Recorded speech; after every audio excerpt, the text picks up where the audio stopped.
నమస్తే, welcome to speed news.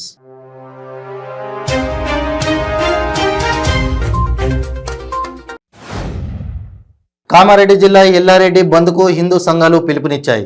Bairi Naresh, రేంజర్ల రాజేష్లపై PD act పెట్టి కఠినంగా శిక్షించాలని డిమాండ్ చేశారు.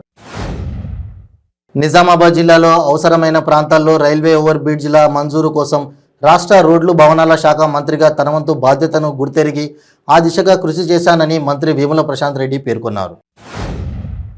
తెలంగాణలోని ప్రముఖ పుణ్యక్షేత్రమైన యాదాద్రి శ్రీ లక్ష్మీ నరసింహ స్వామివారి సన్నిధిలో అధ్యయనోత్సవాలు కన్నుల పండుగగా కొనసాగుతున్నాయి. ఈ నెల 2వ తేదీన ప్రారంభమైన అధ్యయనోత్సవాలు ఈ నెల 7వ తేదీ వరకు జరగనున్నాయి. విశాఖపట్నంలోని గీతం మెడికల్ కాలేజీ వద్ద ఉద్రిక్తత నెలకొంది. కళాశాల మైదానాన్ని రెవెన్యూ అధికారులు స్వాధీనం చేసుకున్నారు. రెవెన్యూ సిబ్బంది దాని చుట్టూ కంచెను వేశారు. గుంటూరు కందుకూరు ఘటనలో మరణాలకు చంద్రబాబు కారణమయ్యారని, వెంటనే ఆయనను అరెస్ట్ చేయాలని కేఏ పాల్ డిమాండ్ చేశారు. కోట్లాది మంది భక్తులు ఎంతో భక్తి శ్రద్ధలతో పూజించే అయ్యప్ప స్వామిపై బైరి నరేష్ అనే నాస్తికుడు అనుచిత వ్యాఖ్యలు చేయడం కలకలం రేపిన సంగతి తెలిసింది. ఈ వ్యవహారంపై విశాఖ శారదా పీఠాధిపతి స్వరూపానందేంద్ర స్వామి ఆగ్రహం వ్యక్తం చేశారు. తిరుపతిలో 2 చైన్ స్నాచింగ్ దొంగలను పోలీసులు అరెస్ట్ చేశారు. భార్యాభర్తల ముసుగులో చైన్ స్నాచింగ్కు పాల్పడుతున్న 2 పోలీసులు అదుపులోకి తీసుకుని విచారిస్తున్నారు. విజయవాడ నగరంలో రాజీవ్ గాంధీ పార్కు అన్ని అభివృద్ధి పనులను ముగించుకొని ప్రారంభమైంది. పార్కు పనితీరును విజయవాడ నగర కార్పొరేషన్ కమిషనర్ స్వప్నిల్ దినకర్ పొండ్కర్ పరిశీలించారు.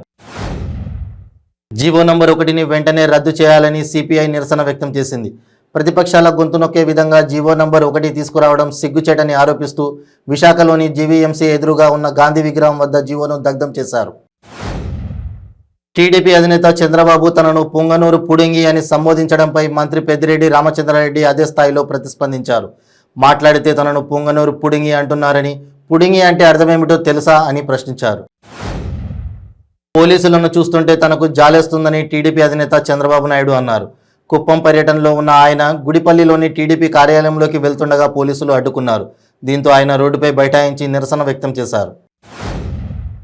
సంగారెడ్డి జిల్లా పటంచెరు నియోజకవర్గం పరిధిలోని జీఎంఆర్ కన్వెన్షన్ సెంటర్లో వివిధ గ్రామాలకు చెందిన 738 మంది లబ్ధిదారులకు ఇళ్ల పట్టాలను రాష్ట్ర వైద్య ఆరోగ్య శాఖ మంత్రి తన్నీరు హరీష్ రావు పంపిణీ చేశారు. మాదాపూర్ మెడికవర్ ఆసుపత్రిలో Cyberabad special operations team SOT constable Raju Naik చికిత్స పొందుతున్నాడు. రాజు నాయక్ పరిస్థితి విషమంగా ఉన్న విషయం తెలుసుకున్న Cyberabad CP Stephen Ravindra Medicover హాస్పిటల్కు చేరుకున్నారు. కామారెడ్డిలో కొత్త మాస్టర్ ప్లాన్కు వ్యతిరేకంగా తలపెట్టిన బంద్ విజయవంతమైంది. బంద్ సందర్భంగా అఖిలపక్ష నాయకులను పోలీసులు ముందస్తుగా అరెస్ట్ చేశారు. విశాఖ జిల్లా దువ్వాడ రైల్వే స్టేషన్ను East Coast Railway DRM Anup Satpathy ఆకస్మికంగా తనిఖీ చేశారు. ఇటీవల కాలంలో స్టేషన్లో తరచూ ప్రమాదాలపై రైల్వే యూజర్స్ ఫిర్యాదుపై స్పందించిన డిఆర్ఎం దిద్దుబాటు చర్యలు చేపట్టారు. భద్రాద్రి కొత్తగూడెం జిల్లా లక్ష్మీదేవిపల్లి మండలంలోని సాయి అంజనా బజాజ్ షోరూంలో 1,80,000 నగదును గుర్తు తెలియని దుండగులు చోరీ చేశారు. కేసు నమోదు చేసుకున్న పోలీసులు దర్యాప్తు చేస్తున్నారు. మచిలీపట్నం జెడ్పీ కన్వెన్షన్ హాల్లో నూతన పెన్షన్లను మాజీ మంత్రి స్థానిక ఎమ్మెల్యే పేర్ని నాని పంపిణీ చేశారు. పేర్ని నాని మాట్లాడుతూ బందర్ రూరల్ మండలంలోని 34 పంచాయతీలలో కొత్తగా 395 పెన్షన్లు ఇవ్వడం జరిగిందన్నారు. గుంటూరు జిల్లా పొన్నూరు వర్గం వీరనాయకునిపాలెంలో అక్రమ మైనింగ్ కేంద్రం వద్ద టీడీపీ నేత ధూళిపాల నరేంద్ర ఆందోళనకు దిగారు. చేబ్రోలు మండలం వీరనాయకునిపాలెం వద్ద గ్రావెల్ లారీలను ఆయన అడ్డుకున్నారు.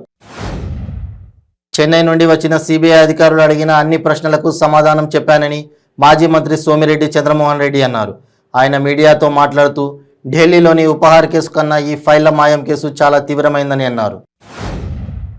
తిరుమల శ్రీవారిని పలువురు ప్రముఖులు దర్శించుకున్నారు.